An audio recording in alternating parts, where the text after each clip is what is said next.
nerasakan kitab Bukhari tentang Fadhailul Quran atau tentang Mukjizatul Quran.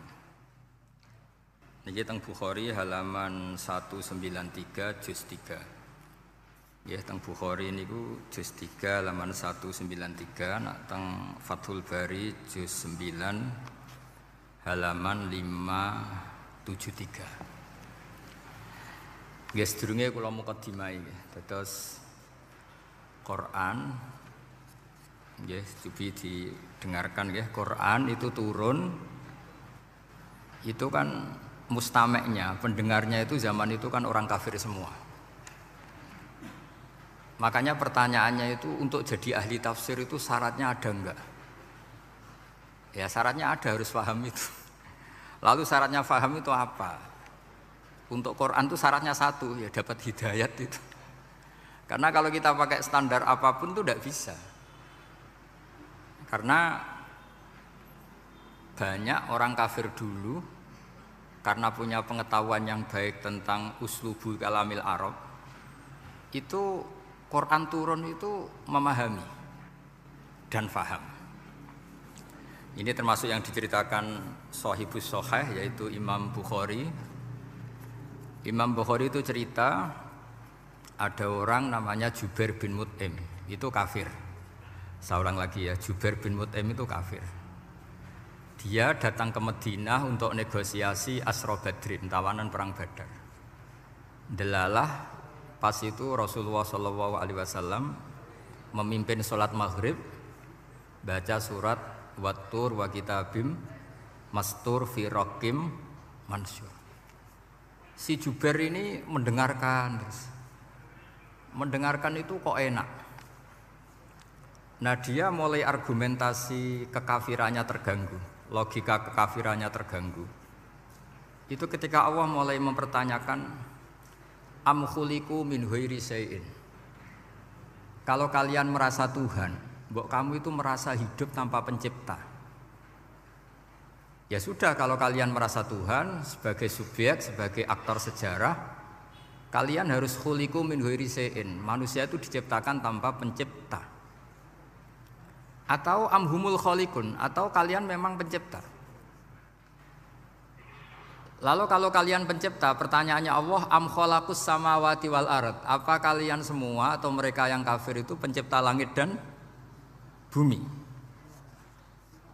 Terus bala yuqinun, pasti mereka tidak pernah berpikir sebagai pencipta langit dan bumi. Walhasil ketika surat itu selesai dibaca, Jubair bin Mut'im langsung menemui Rasulullah SAW. Terus dia masuk Islam. Ya, terus dia masuk apa? Islam. Ini bukti bahwa Quran itu bisa difahami orang kafir dan bisa menjadi sababul hidayah.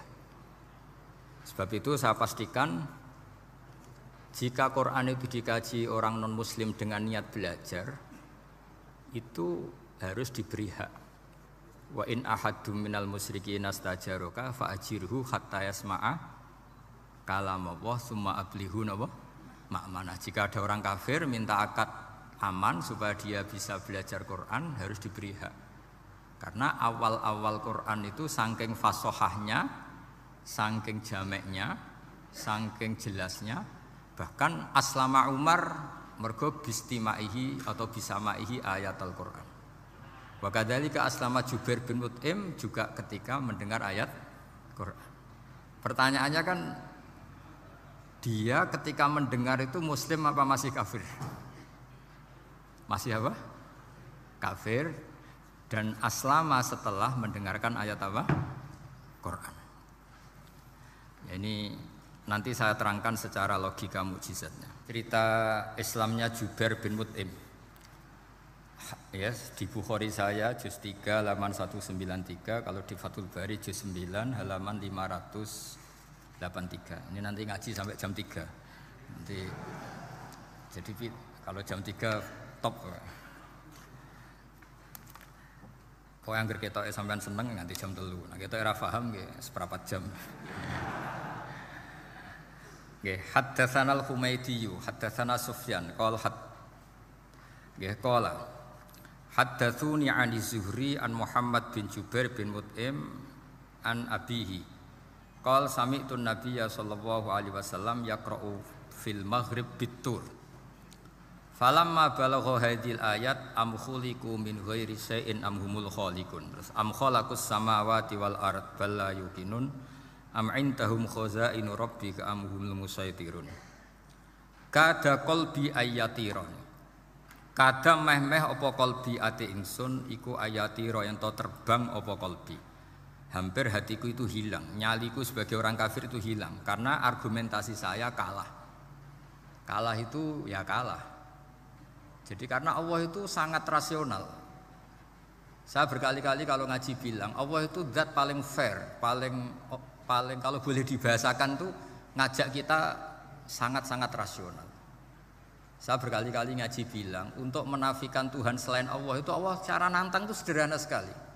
Qul ara'aitum ma tad'una min dunillah aruni madza khalaqu minal ardi am lahum syirkun fis samawat. Kalau kalian punya Tuhan selain saya, kata Allah tidak apa-apa. Asal yang kamu tuhankan itu punya reputasi lah. Ketika aku bangun langit itu ya urun-urun tau apa. Melok gawe langit ora, urun semen ora kok melok jadi pangeran piye. Jadi aruni. Yang kamu pertuhankan Fir'aun Namrud ketika aku bikin bumi itu di mana? Kan ndak ikut.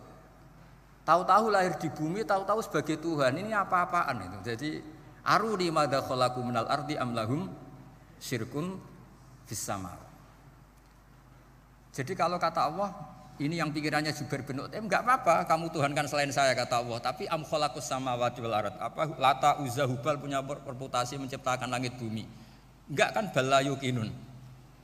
Lalu Namrud, Fir'aun dan sebagainya am khuliqu min ghairi syai'in. Apa mereka itu lahir sendiri tanpa pencipta? Enggak juga kan?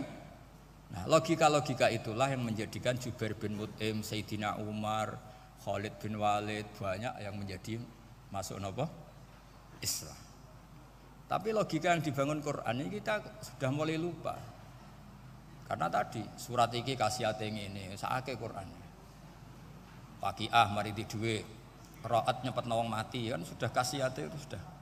Jadi bayan ora mati-mati diwacana surat napa? Ra'at. Dia lupa secara fikih itu hukumnya gimana itu? Apa qatil enggak? Ada orang mau mati tidak mati-mati, kamu bacakan Ra'at langsung mati. Ini pembacanya ini qatil apa enggak? Ini harus dibahsul masail di Masjid Menara. Karena sebelum dibacakan Ra'at itu enggak mati-mati, setelah dibacakan mati. Ini kategorinya itu qatlun amdul khata' apa khata' sibul khata' apa. Jadi Quran itu menjadi hilang mukjizatnya kalau kita terus ngomong khasiat ya. Waqiah terus mari di duwe. Ra'at nyepetno wong napa? Mati. Terus surat Baqarah itu mari tolak napa? Apa terkenalin? Tolak santet ya. Ya sebetulnya enggak apa-apa tapi yo sakake Qur'ane lah, jangan ya tetap fungsi dasar Quran ya dabaru napa? Ayat. Mungkin kalau terangkan. Di sini kada qalbi ayatira. Kula waos ya tengene Fathul Bari. Ka'annahu inzi'ajun inda sama'i hadil ayat atau inda sima'i hadil ayat. Kalau maca dua kali karena kalau sampean di guru sing macane simak. Guruku maca simak Gus Bak sama tak waca ping pindho inda sama'i hadil ayat untuk inda sima'i hadil ayat. Li fahmihi ma'naha wa ma'rifatihi bima tadammanathu. Fa fahima al-hujjata fastadrakaha bilati fi tabih. Wa dzalika min qaulihi am khuliqu min ghairi syai'in. Terus sampai am khuliqu al makna am khuliqu min ghairi khaliqin. Wa dzalika la yajuzu. Terus li anna ma la wujuda lahu kaifa yakhluq. Wa idza batalal wajhani qamatil hujjatu alaihim bi anna lahum khaliqun. Begini kalau terangno nggih, mboten sing sampean kulino argumentasi Quran. Ketika Allah menafikan Tuhan selain dirinya, saya ulang lagi, ketika Allah ingin menafikan Tuhan selain dirinya, sebenarnya argumentasinya itu gampang sekali. Kita tahu di awal juz 6 misalnya qul ara'aitum ma tad'una min dunillah, ara'aitum di tafsir-tafsir akhbiruni. Coba saya kasih tahu ara'aitum ai bi makna napa? Akhbiruni, coba kasih tahu saya. Kalau mereka itu Tuhan, apa reputasinya? Aruni, tunjukkan ke saya. Madza khalaqu minal ardi. Ketika aku menciptakan bumi itu mereka urun apa? Fir'aun lahir di bumi, Namrud di bumi, Nabi Isa di bumi. Semua yang kamu tuhankan lahir di bumi. Lalu ketika bumi diciptakan, kontribusi mereka itu apa? Mbok kalau yang merasa jadi Tuhan tuh mbok yo gawe lah urun gitu. Gampangane iku yo wong iku ana kualifikasine. Nek dadi kiai iku yo tau mutolaah. Tahu ngaji bafail macam-macam lah soalnya. Nak jadi wong sugih iku syaratnya ya diwarisan atau pekerja keras. Kan kabeh ono syarat. Mosok dadi pangeran tanpa kualifikasi. Jadi presiden yang menang di pemilu gitu. Ini jadi Tuhan kok tidak punya reputasi aruni madza khalaqu minal ardi am lahum syirkun fis samawat. Kok jadi Tuhannya bumi ya reputasinya menciptakan bumi. Lah Jubair bin Mut'im itu orang kafir, saya ulang lagi orang kafir. Terus Allah membombardir dengan argumentasi am khalaqus samawati wal ard. Yang kamu tuhankan apa menciptakan langit bumi? Am khuliqu min ghairi syai'in. Apa yang kamu tuhankan itu wujud begitu saja tanpa pencipta. Wos pokoknya dibombardir gitu. Sampai beliau tidak kuat akhirnya matur Rasulullah asyhadu alla ilaha illallah wa annaka rasulullah. Jadi dulu itu mukjizatnya Quran itu orang kafir saja tahu. Saking dahsyatnya, logika yang dibangun itu saking dahsyatnya. Dan itu murni argumentasi ilmiah, bukan jimat, mboten. Terus diwaca sakmene ambek poso, mboten enten riyen. Yes, pokoknya memang ilmiah. Contoh ini ngaji hujjah, ini masih ngaji tentang Quran. Biar kamu tahu kualitas Quran itu mukjiz betul. Ini tak bacakan dua kitab yang permanen itu Bukhari. Saya bawa usul fikih yang dikarang Abu Bakar Al-Baqilani, gurunya Imam Haromen. Jadi mbah gurunya Imam Ghazali. Imam Ghazali ngaji Imam Haromen, Imam Haromen ngaji namanya Syekh Abu Bakar Al-Baqilani. Itu orang top, orang terkenal sekali. Itu ngarang kitab namanya I'jazul Quran, itu yang dipakai hampir semua ulama itu. Saya pernah belajar itu pas musim haji. Saking sakralnya kitab itu tak baca berkali-kali pas musim haji, I'jazul Quran. Orang kafir itu kan otaknya sudah error, tapi kandhanane angel. Dan itu kalau kita salah ngelola argumen itu bisa kalah. Ya. Saya beri contoh. Ya. Ketika Nabi Musa memaklumatkan sebagai nabi, itu Fir'aun tanya, "Wa ma Rabbul Alamin?" Lalu Tuhan Rabbul Alamin itu siapa? Jawabnya Musa nggih normatif, Rabbus samawati wal ard, yang nuhani langit dan bumi. Fir'aun enak aja gampang. Ma'alim tulakum min ilahin ghairi. Saya jalan-jalan kemana-mana yang dituhankan di bumi saya, berarti ya saya Tuhan. Soal kemungkinan Tuhan di langit, terus Haman dipanggil. Haman itu arsitekturnya Fir'aun. Ya Haman ibnili sorkhal ali abluhul asbab as-samawati fa'attali'a ila ilahi Musa. Haman bikinkan piramida yang tinggi supaya saya bisa melihat Fir'aun. Tuhannya siapa? Musa. Wa inni la'adzunuhu kadziba. Diulang beberapa ayat, ada yang wa inna la'udzunuhu minal kadzibin, itu ada beberapa ayat malah. Musa kan kaget. Oh ini nak piramida dadi Fir'aun munggah mesti ra roh pangeran. Wong sing aku nabi ora tau roh langsung pemenah santri ta barang ora roh. Ini kan Fir'aun Musa akhirnya bingung. Iki misalnya munggah tenan mesti ra roh Allah, padahal kata Musa, kata siapa Fir'aun? Ibnili sorkhal ali abluhul asbab as-samawati fa'attali'a ila ilahi Musa. Kemudian saya bisa melihat Tuhannya siapa? Musa. Wah jare Musa, wah prono iki nak munggah tenan tetep ra roh Allah, jare Allah gak ono. Wong Firaun wis kadung geblek. Angger gak roh berarti gak ono. Apa yang dilakukan Nabi Musa? Beralih argumen. Saya ulang lagi, beralih argumen. Ya sudah, definisinya tidak seperti itu. Tuhan definisinya tak rubah. Rabbukum wa rabbu abaikumul awalin. Sing mengerani buyutem. Wah, itu langsung sak majelis separuh itu iman. Wah, ini nak Fir'aun pangeran, buyut-buyutnya rano pangeran. Karena pangerannya datang terlambat. Ini aneh, pangeran dhisik buyute piye? Wong buyute ra pangeran kok putune pangeran. Akhirnya Fir'aun langsung cara Jawa semane wah entek.